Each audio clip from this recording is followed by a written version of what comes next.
बिस्मिल्लाहिर्रहमानिर्रहीम। अस्सलाम वालेकुम दोस्तों, मैं हूं वसीम इरशाद वड़ाइच।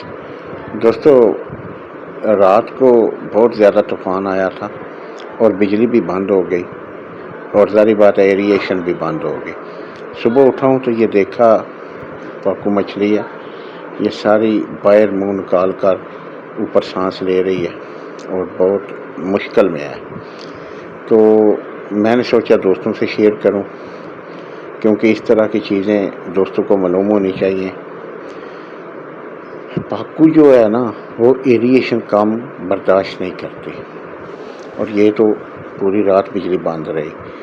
और ये भी मैं आपको बता दूं कि ये 15 फुट का टैंक है और इसमें सिर्फ 150 मछली है, फिर भी ये पोजीशन है। इसलिए एहतियात किया करें, बैकअप लाजमी रखें। मेरा बैकअप है लेकिन बैटरी डाउन हुई थी, क्योंकि सारा दिन भी बिजली आती जाती रही ना। तो मैंने क्या किया, फौरी इसका पानी ड्रेन किया, ऊपर पानी, वो मेरा एक डीसी पंप है वो चला दिया। उसके बाद पानी डाउन करके इसको बिल्कुल कम पानी और फ्रेश पानी कर दी और इसका सांस बहाल हुआ। इतनी देर में फिर बिजली भी आ गई। अभी मैं आपको आगे जाकर मछली दिखाता हूँ कि माशाल्लाह मछली का साइज़ क्या हुआ है। मछली ने ग्रोथ तो बहुत अच्छी की है, लेकिन इसको एरिएशन ध्यान से रखा करें इसके लिए, क्योंकि एरिएशन की कमी बर्दाश्त नहीं करती। अगर यही पंगैसियत होती ना तो फिर भी उसने बर्दाश्त कर जाना था, लेकिन ये बिल्कुल इस मामले में नाजुक है।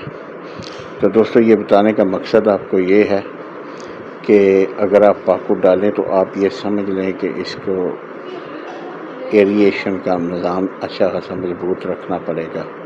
ये कुछ पकड़ी थी, मैंने सोचा इसका साइज़ भी चेक करते हैं और टेस्ट भी चेक करते हैं। और ये आपको नज़र आ रही है माशाल्लाह। वज़न नहीं किया इसका कि मैं वज़न आपको बता सकूं। साइज़ आपको नज़र आ रहा है और माशाल्लाह टेस्टी भी बहुत है। ओपन पाउंड में तो ये टेंशन नहीं बनाती, लेकिन बायोफ्लाक में ना इसको टेंशन बन जाती है, ठीक है ना।